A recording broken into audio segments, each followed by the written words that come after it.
What's up guys? Ngayon, nagluluto kami ng mga meal prep. Prep season na eh. January 2, prep season na ito. Kami na inalit ang musika. Agapunin ko ba?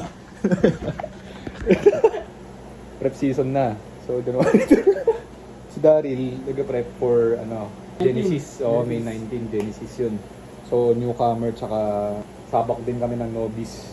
Pero ako, hindi pa ako sa Genesis. Ako plano ko, Batang Hipe, tsaka NBAU. Or kung pala rin man sa ICN. Kasi September daw ICN eh. Pwede tayo ICN. Oo. Pinaga ba? Hindi na November? Oo, hindi na November. Naging focus namin ngayon. Kailangan step by step talaga yun eh. Kumbaga parang kukunin mo muna sa na mabalik mo yung groove, ganyan. Kasi di naman ako bago sa prep ito, nakapag-prep na rin dati. So ako, recently lang, November. Yan. Kumbaga parang dapat back on the groove lang, paunti-unti. So yun nga guys, i-enjoy ko na yung pagkain ko nung 24 sa New Year. Yan, saka Pasko.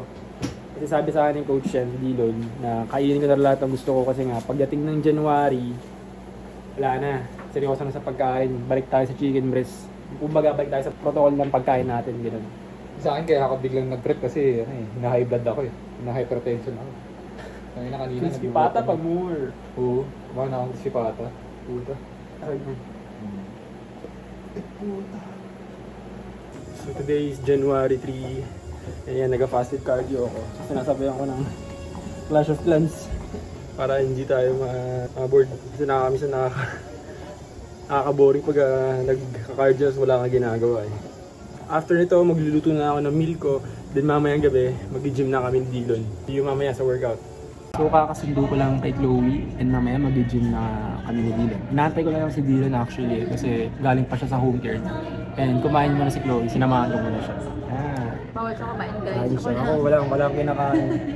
Tamang nood lang. Next time na lang. Tama. Discipline. Tama. Discipline lang. Kahit ako binabawalan na ako na ito eh. Kumain. Siyempre, maging disiplinado tayo kasi darating yung May 19. Dapat maganda yung condition natin. Tama. Strict diet. Ako lang ang hindi mo sa diet. Ayaw mo diet? Hop. Bawal. Bawal. Bawal. Ako naman. Bawal.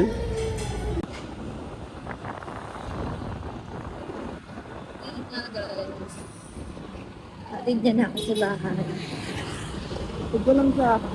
Tapos punta na ako din. Magpunta kami ng pilot. Asa siya ako dito.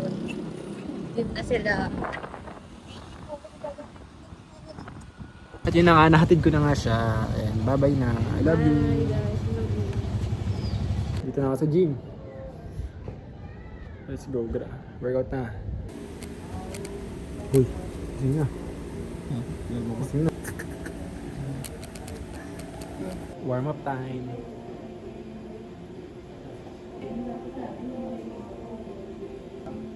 One to the right.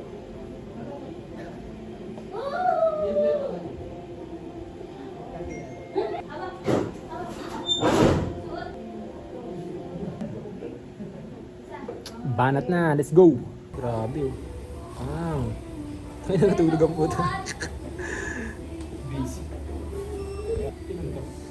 Tin.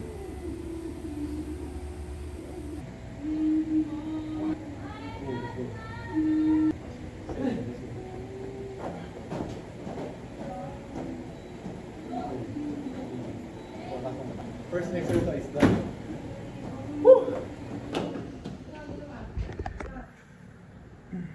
Grabe yun pa.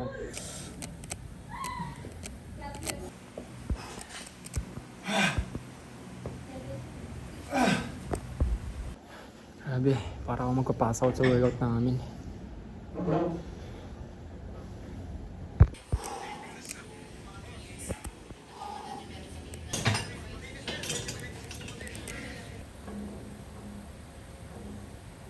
Sa kanya na namayo. Effect yung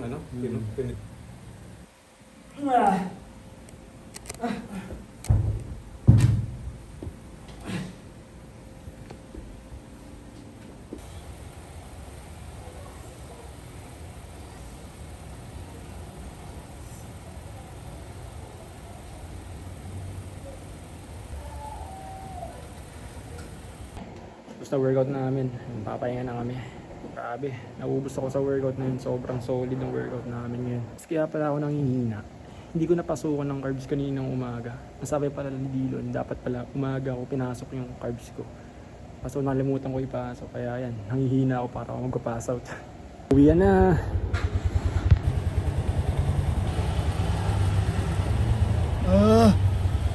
Na.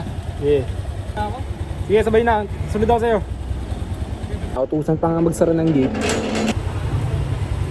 Tapos na. Kanin. Nasa gas. Salamat boy. Ay na, pinakyo pa.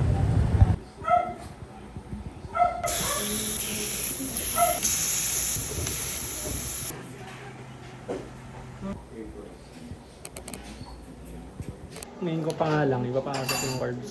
Ito pala yung meal ko. Hinahabol ko yung oatmeal, dami tuloy. So kakain na nga meal prep ko, and dapat maubos ko to. Kasi nga hindi ko pwede skip tong meal prep na to kasi kailangan talaga to. So isa nga para to sa challenging part sa akin kasi nga yung chicken breast ko is yung timpla lang ito, pepper. And lalo na nasanay ako this last year, syempre kumakain ako ng mga malalasang pagkain. Pero hindi naman nawala yung meal prep ko noon, kumakain pa rin naman ako ng chicken breast with pepper. Pero most of the time nun, kumakain pa ako ng may mga malalasang pagkain. Pero ngayon, simula na nung prep ko talaga. Kaya dapat maging strict tayo sa diet natin and sumunod sa protocol na binigay sa atin. Purpose nga para ng video na ito is to document sa journey ko na to. At para meron ako ma-lookback kung paano ko ba ginawa tong mga protocol na to, paano ko nasundan. Yun na nga, sige, kakain na muna ako.